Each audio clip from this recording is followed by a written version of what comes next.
You know, if you're ever tasked with building something or rebuilding something, you're going to have choices that you got to make throughout the whole process. And you're going to have to make changes. That's just part of it. Especially when you're dealing with older things. Changes got to be made because we have different products. We have new technologies. Oh, some of it's good, some of it's bad. Sometimes the older stuff is better than the new stuff. Either way, you're going to have to make choices and you're going to have to make changes. And I'll give you a perfect example. All right? See this right here? That is the original power supply, or part of it, to this boat. It's glass fuses. Nothing's nickel coated, tinned. It's just old. This is all the newest, latest, greatest technology. All right? It's got breakers instead of glass, fuses, easy to work with, big mechanical switches, plastic housing so they're saltwater resistant with tinned and nickel coated coatings. I mean, why would we choose to use something obsolete when we can use the latest, greatest technology? All right, so now you're at this point, you're like, Steve, well, what the hell are you talking about? Well, I'm going to tell you what I'm talking about, folks. I had a pretty disheartening comment made on some of the changes that I made, but mostly over this change. Okay, this is blue stripe, U.S. Coast Guard approved hose and all bronze fittings instead of the factory copper pipe. All right, there's a little bit of copper pipe here. See these still here? Those are the original copper pipe, and they're still there only because there's no soldered joints. You see, when you put pipe together, it's common to use lead solder. And though some better technology is available in solder nowadays too, the bottom line is when you put copper and lead together and mix salt water in it, or any water in it, salt water is particularly terrible, but water is an electrolyte. You just made a battery. And that's why the Coast Guard did away with it.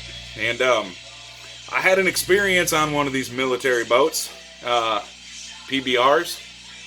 I'm not going to name the boat because I don't want to be that guy, but I had an experience where we had a foot of water in there because one of these copper lines blew off and started filling the boat full of water.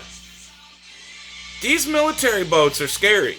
There's some things about the engines and the pumps that make them scary. They're big jet skis, and just last summer, one of these boats sank in Muskegon Lake because one of the pumps blew up. And one of the changes that I made, hold on here, let's turn this off. One of the changes that I made is installing these here high water alarms. All right, it's just a simple. I didn't want anything digital on my dash. I think that putting anything digital up there that's unnecessary is an atrocity, and I have a cool way to sneak navigation into my cell phone, so I don't have to have anything digital mounted up here. But I did install a little hidden USB power supply because we got to be able to charge our cell phones. Everything's USB powered now, folks. That's just the way it is. We got to have it to be able to safely operate these boats. And as well, for safety, I installed not one but two. This is for the forward engine compartment. This is for the rear compartment. You hear that? Yes, it's annoying. It's obnoxious. But it is louder than those Detroit 6V53s. So if you're running this boat, you're going to know that there's water in those compartments. And I don't want to find out by accident.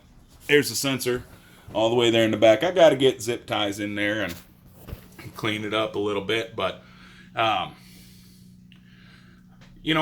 I made my decisions on everything that I did from using epoxy as opposed to polyester. Polyester's garbage. Polyester's garbage, and this boat was originally made out of polyester. Polyester has now been made absolutely beyond a doubt inferior by epoxy, and I chose West Systems epoxy because I trust it, and I don't know if it's the best or not, but I definitely trust it, and I wanted to make sure that this boat was put together as safely as I possibly could. So every decision that I've had to make has been based on safety first, and reliability second, and performance has been third. You know, I want the boat to be fast. I want the boat to be the fastest. Anybody that builds a boat's going to want the boat to be fast. As of right now, I believe we have the deep water record without trim tabs. We hit 26 knots on it. It's documented. It's already on YouTube. That is what it is. I would like to see this boat, you know, pull 32 knots, 34 mile an hour if we could get it done. But at the end of the day, I'm not going to compromise safety or reliability for it. So it just is what it is. We didn't build this boat to race. We built this boat to heal. So I guess, you know, anybody, it can judge anybody from their couch.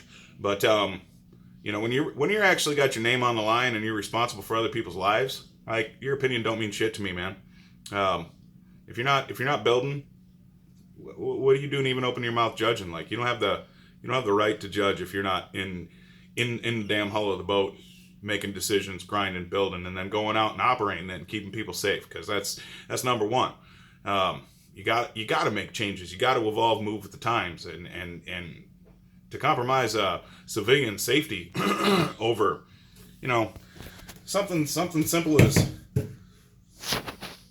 that's just silly to me, especially with all the work and the sacrifices that have gone into this boat to bring this thing back to life. I mean, if y'all been watching, you know this boat was dead, but not anymore. It's alive again, and I really hope that people appreciate that. You know, it's the only 1968 Mark II Alpha in the United States. It's the only one. So, you know, to say that my boat is less or more original than any other, first of all, like, why are we even having that conversation? We're all just lucky that this thing floats, okay, right?